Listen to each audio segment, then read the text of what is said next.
efficient kasi nga mabawasan mo yung error kasi walang contact and mas taas yung profit kasi walang necessary na so, ang gumagamit ito ay halos lahat ng industry from chemicals, pharmaceutical, refrigerant, saka so, dalawang klase yung machine tsaka human.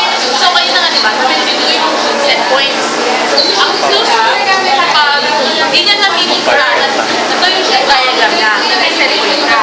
So, kapag lumabas na yung product mo, tapos parang hindi niya na-meaning, ibabalik siya dito. Tapos, ayusin niya. So, kasi kapag hindi niya na-meaning, napasok na ano niya, parang makita na yung qualifications. And then, those would lang kasi dire-diretso siya. So, kung may actual na akong diagram. So, for the actual So, after the concept, punta naman tayo sa application. So, ito yung basic process we create na 100.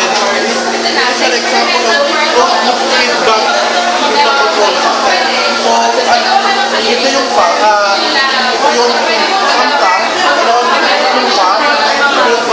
double compartment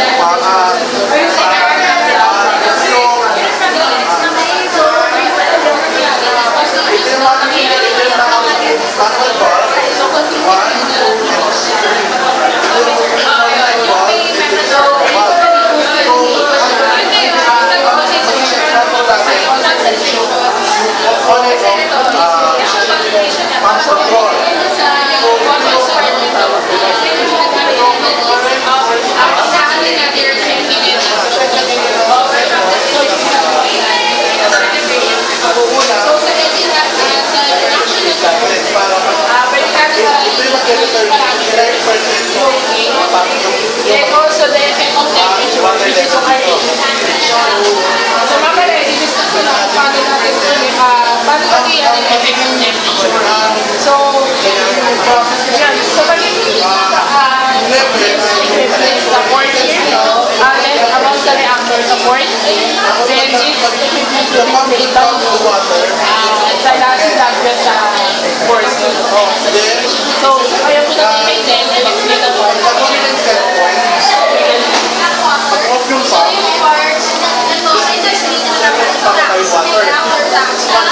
Hindi na narinig yung water level, mas water itong water.